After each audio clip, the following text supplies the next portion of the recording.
It is great to welcome back to the program today Dr. Aubrey De Grey, who is the Chief Science Officer of SENS Research Foundation, which is a biomedical research charity based in California, developing new therapies to combat aging. We've talked to him over the years a number of times. Great to have you back, Aubrey.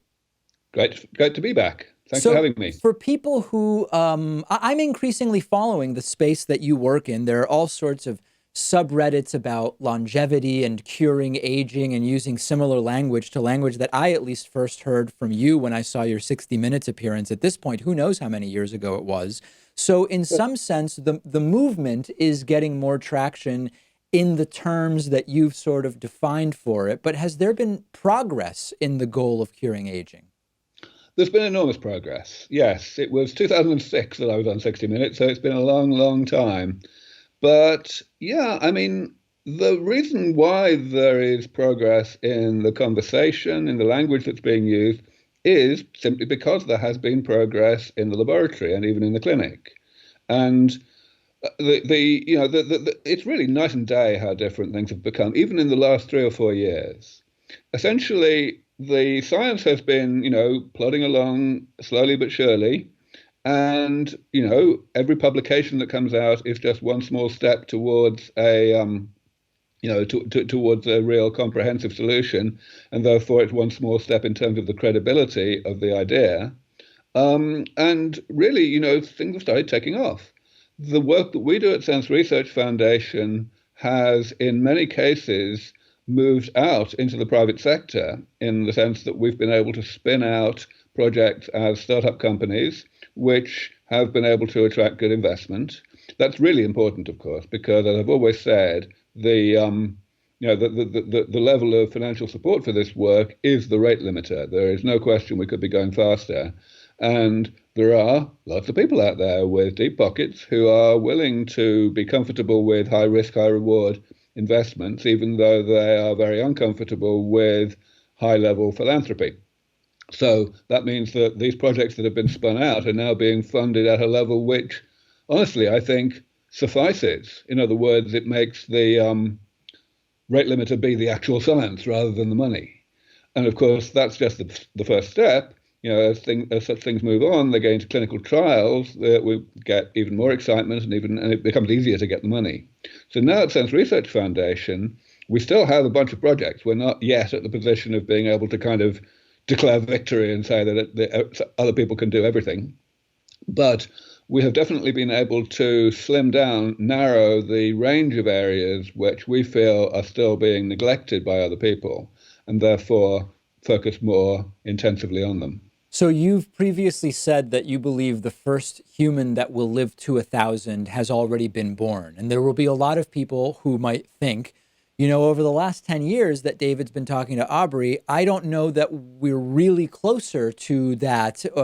Can you talk about some of the specific advancements you believe there have been in the last 10 years? Sure, absolutely. Well, so first of all, let's remember how I achieved that conclusion, that Yes. prediction in the first place. First of all, we have to remember that the idea that people alive today could live to 1,000 does not equate to the idea that within the next couple of decades, we will develop therapies that completely eliminate aging, which is what would be required to actually give us a life expectancy in 4 digits. Sure. What it means instead is that we will develop therapies which give maybe only a few decades of additional life, but they give that additional life to people who are already in middle age at the time, which means that we rejuvenate those people and buy ourselves, the scientists, time to make the therapies a bit better and give the same people version 2.0 of the therapies a few decades later that give them a few more decades of additional healthy life, and so on. So basically, it's all about keeping one step ahead of the problem. And it's very clear that once we get even a couple of decades of additional life for people who are already in middle age by genuine rejuvenation therapies, that it will become progressively easier to stay one step ahead of the problem. So that's how I come to the conclusion that we can basically forget about aging once we've got those couple of decades.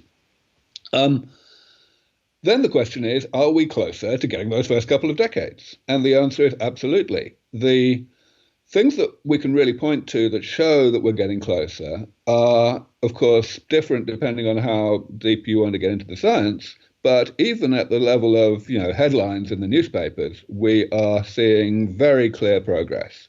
Perhaps the most conspicuous example is Unity Biotechnology, which is a company explicitly working on rejuvenation, on eliminating a particular type of damage, namely senescent cells. And they've already got into clinical trials as of less than a year ago, I guess it was. But they've also been able to attract very, very large amounts of investment. They were able to bring in more than $300 million about 2 years ago now. And that was before they'd even begun that first clinical trial. That's the kind of money that biotech companies normally bring in when they're already in phase 3. So that really gives you a sense of the magnitude of the buzz around all of this in the investment sector. And of course, the reason they're getting this money is because they're getting good results in the lab. And incidentally, they still are. The first clinical trial came back really, really promising. So that's just one example. But the reason why we were able to spin out so many startups, so many projects into startup companies, which are not doing as well as Unity, but they're doing well, is simply the same thing. That work in the laboratories of the academics that we've been working with all this time, and of course in our own labs as well, has actually given sufficiently concrete actual results that have been able to be published in high-profile journals and so on, that the investors have started to feel that the time is right. So, you wanted an example. Let's take, arteriosclerosis, the stiffening of the arteries.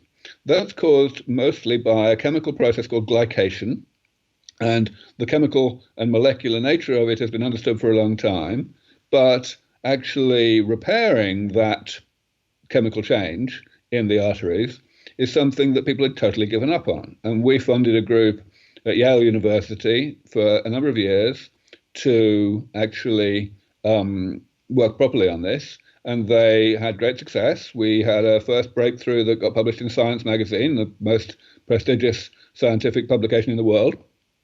And that work then proceeded with the development of enzymes that can indeed restore the elasticity of the arteries by essentially reversing this chemical change. And that was sufficiently impressive that we've now spun that out into a company that's in the process of getting financed. We've done the same thing with atherosclerosis. We've done the same thing with macular degeneration. So this is happening time and time again.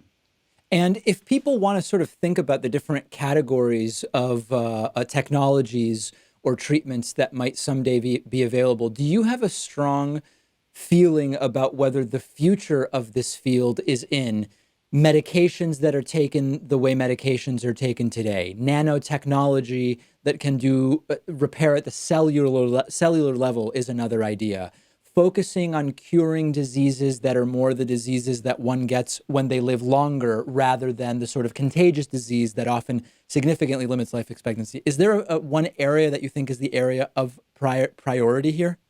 Well, that's more to do with the mode of delivery. And I believe that the way that these therapies are going to be delivered is probably going to be rather similar to what we see today. Most of it will be by injections, because we'll be putting things into the bloodstream.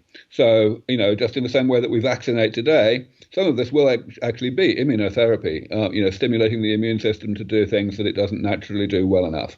But a lot of it will be stem cell therapies and gene therapies, so injecting engineered DNA in engineered viruses of some kind. So from the point of view of the recipient, the patient, it'll look pretty normal. One thing we've always got to remember, though, is that we're not talking about curing anything. We're talking, the word cure has too much baggage around it, so I have to be very careful with this. When you cure an infectious disease, that means you remove it from the body so that the person doesn't actually suffer from that disease, unless they get reinfected.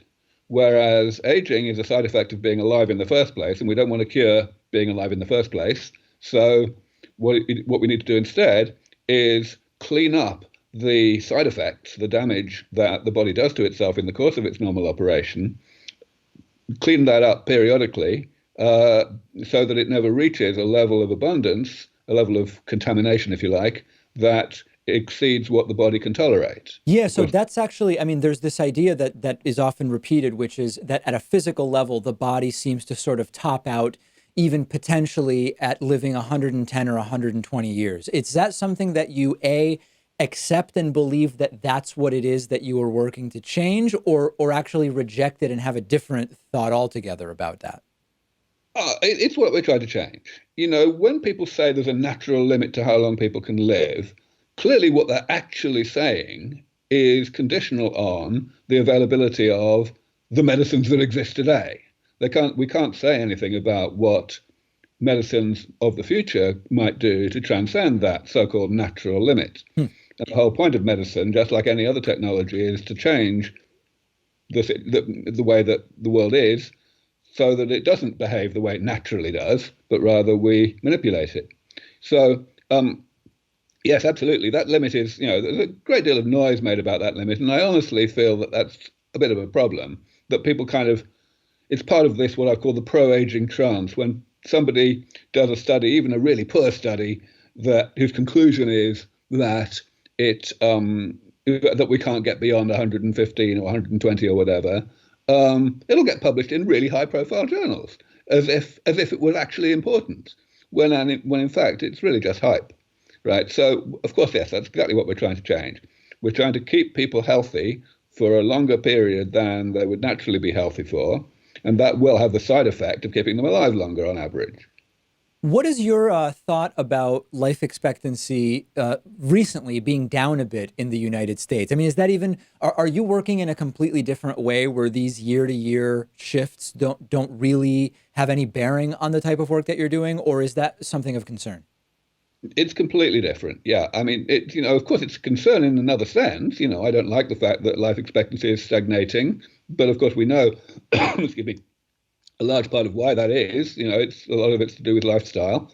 Um, and sure, that's nothing to do with what we're doing, what we're working on. Of course, it may have an impact. I mean, what we're working on may have an impact on the limits to longevity that are created by lifestyle, in the sense that once we get really good at repairing the various types of damage that the body does to itself, then it won't really matter if you have a lifestyle that slightly accelerates the rate at which the body is creating that damage in the first place. It just means that you'll have to, apply these therapies a little bit more thoroughly and a little bit more frequently than if you were living the way your mother told you to. Do you have either a diet, exercise, or lifestyle regimen that is in any way informed by the research that you are involved in and follow closely? No, I don't, but that's not because I think that such things are a bad idea. It's because, number one, I happen to be very well built. I'm just really, lucky guy in terms of my constitution. And whenever I get my biological age measured in any way, I always come out way younger than my actual age. So for me, there's kind of an if it ain't broke, don't fix it logic Mm. here. People may not The know, but you're actually 105. Yeah. But the other thing is that, of course, I spend my life running around the world. There's one thing I do that's definitely bad for my longevity, which is I don't get nearly enough sleep. Mm. But I figure I'm hastening the defeat of aging by a larger amount than the amount that I'm shortening my life. So I think it's okay. I'm just being flippant, of course. Yeah, I mean, so no. But the thing about lifestyle and diet for other people is, we know that there are some people out there who have, drawn a short straw or two genetically or whatever. For example, people like Ray Kurzweil, who've come down with type 2 diabetes in their 30s, right? Yeah. And so people like that, we probably can substantially normalize their rate of aging through the kinds of medicines and supplements that exist today. So that's great. But for people who are already doing averagely well, especially people like me who are doing really well, we know, I think we can say very confidently that there's nothing that anybody can do that will give more than a couple of years of additional healthy life. Now, a couple of years is better than nothing, so I'm certainly not objecting to that. But also, we have to remember that the things that a person should do are different from one person to the next. some particular diet or supplement may be important for one person and some for another, because there's minor, really, really nuanced differences in their genetics or whatever. And it's really hard to find that out except just by experimentation. So when people ask me, what should I do? Should I do an Atkins diet or a paleo diet or whatever? I say I have no idea. I say what you need to do is pay attention to your own body and do what works. No question about that. Yeah. And a lot of fields, even in medicine, going increasingly in that direction of really customized treatments, even for the conditions that we do start to have more of a grasp of how to treat. We've Right. been speaking with Dr. Aubrey De Grey, the Chief Science Officer at SENS Research Foundation. Aubrey, so great to talk to you as always. Thank you.